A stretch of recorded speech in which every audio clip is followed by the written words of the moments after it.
reader, I am about to say that the presentation you're about to view is extremely unpleasant. It tells an unhappy tale about several hacks that occurred across DeFi and CeFi platforms. Even though Web3 offers the potential for increased financial inclusion and decentralization, it has also been plagued by malicious actors who have exploited vulnerabilities to steal funds. From the very beginning of this presentation, when we discussed the first hack to make headlines, continuing on for the entire discussion, the specter of danger lurks. One might say that blockchain platforms are magnets for misfortune. In this short presentation, we will cover greedy and repulsive investors and founders, vulnerable smart contracts, security breaches, and plots to steal users' funds. It is my sad duty to delve into these unpleasant tales, to seek solutions and redemption where it can be found. But there is nothing stopping you from leaving the presentation and focusing on something more uplifting if you prefer that sort of thing. With all due respect, Bianca Buzea. Hello, everyone. I hope you enjoy Lemony Snicket as much as I do, because in this presentation, we're going to be looking at a series of unfortunate events. So a bit about myself. My name is Bianca Buzea. I'm the Developer Relations Engineer supporting Balancer. And today I decided to talk about this series of unfortunate events, especially in the light of what happened in 2022. Now it's the perfect moment to learn some lessons and to make sure that we don't have the same thing happening in the future. So this is a brief outline of what we'll be covering. We're going to start all the way back from the DAO hack. Then we're going to look at the question whether code is law. And then we're going to come back to the near present. We're going to look in 2022 to the Terra DPEG and the FTX incident. And based on those, we're going to look at what are some lessons that we can learn.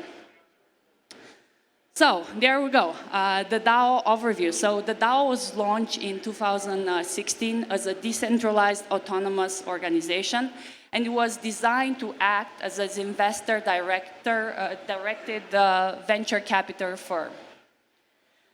It managed to raise large amounts of funds. There were 12.7 million ETH, which at the time of the hack were worth 250 million USD dollars.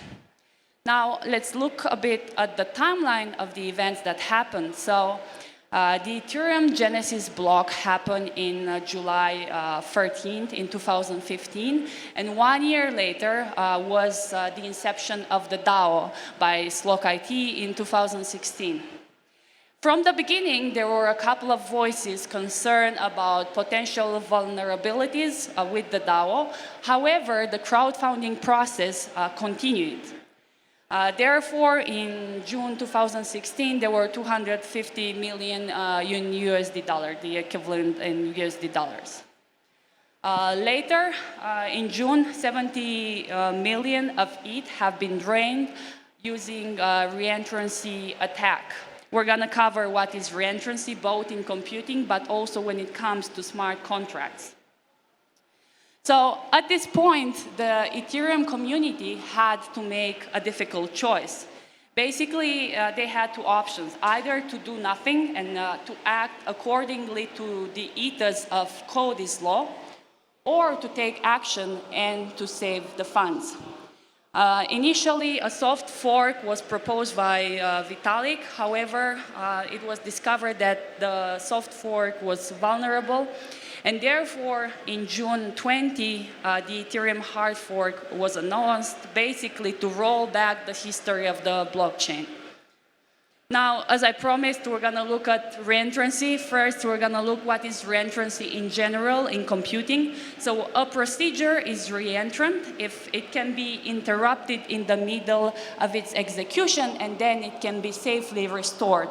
And this is very useful because it allows to sync all global changes, and also because it doesn't allow to change variables outside its own scope.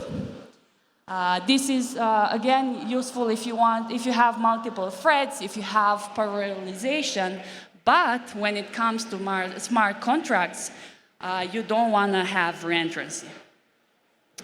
So now let's look at reentrancy flow. How does it happen? I'm going to exemplify here with a basic example with some simple numbers, but the same concepts and the same flow applies for the DAO hack.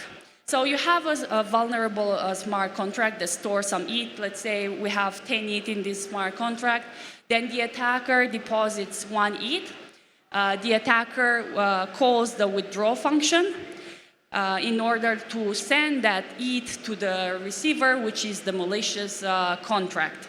Then the withdraw function checks whether the user has 1 ETH. And indeed, the user has 1 ETH. They just deposited that. But now the malicious contract fallbacks calls withdraw again.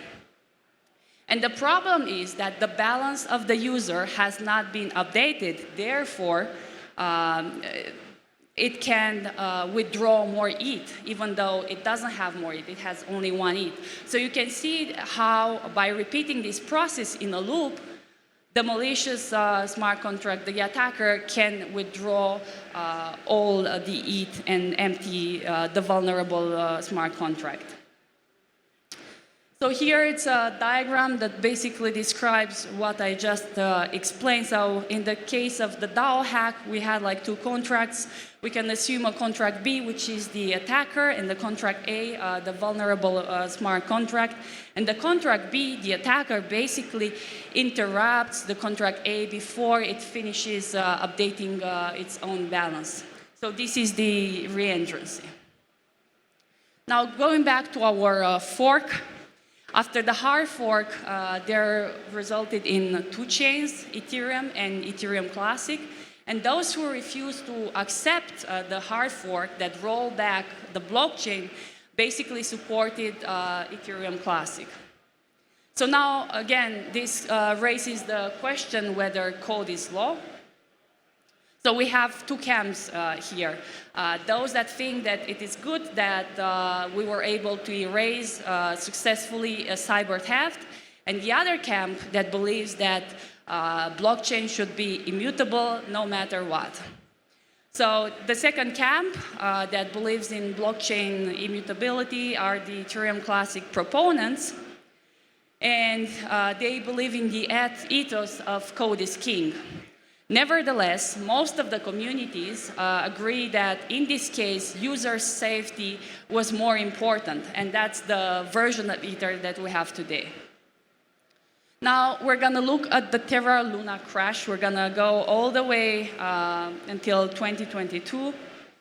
So here you can see how Luna, from one of the top coins in terms of market cap, fell to a couple of cents in 2 months. So what happened? The Terra USD stablecoin and the governance token Luna collapsed. And there was one triggering event.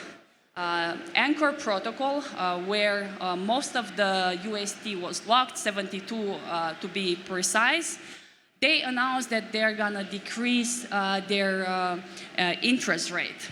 And because of that, when people realized that the 20% interest rate is not sustainable, they decided to leave the system. And this is what happened. Via the burn and minting mechanism, they started to leave the system. However, that had an impact on the Luna because a lot of the people were trying to exit at the same time. So here is a diagram that basically shows the whole process. So it starts with one triggering action, the Anchor protocol reducing the interest rates. Then the USD holders start to withdraw, and they have 2 exit options. The first one is via a mint and burn mechanism. And because everyone is minting and burning at the same time, the network becomes very congested. The fees, the gas fees are very high. And this, of course, has a negative impact on the price of Luna. The other exit mechanism is to swap on different AMMs, and there the pool becomes unbalanced. So both of these mechanisms basically have as a consequence the DPEG. And the depeg itself caused more people to panic. And by people panicking, more people want to withdraw. And you can see that there is a whole loop in here. So again, to summarize this, there is like one panic, one triggering event.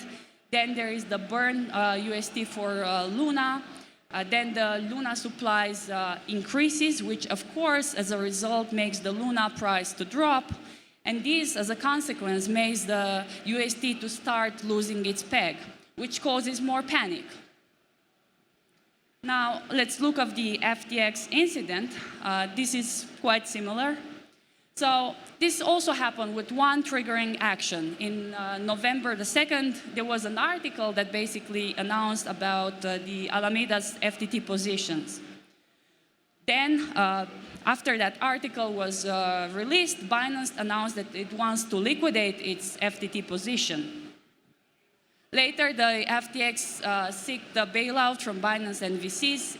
Initially, Binance said that it will buy out all the non-US businesses. However, after some due diligence, they stepped out of that. On the 10th of November, the Bahamas freezes the FTX assets. Then SBF steps down as the CEO. Then on November 15, the FTX stops withdrawals, and then the Bahamas seize assets. And we all know the story, what happens next. So you might remember this diagram. This is basically the same diagram as before. However, you might see there are two more elements. So the same panic element from before basically made Binance to want to de-risk and to liquidate its FTT position. So actually, there is a connection between the Terra Luna crash and the FTX incident. So we see here the same loop, the panic. There's some sort of panic, there is a large withdrawal, and then there is loss of liquidity. This is the common factor. So what's happening out there is that these systems are strongly coupled, and one triggering action has a whole domino effect.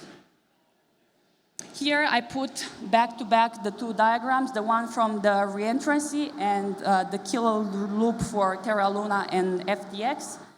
For the reentrancy one, since the DAO hack, we're in a very good position. We took a lot of measures and guardrails to make sure that this thing don't happen again. We have strong auditing, we have bug bounties. We are in a good position. However, this is not enough.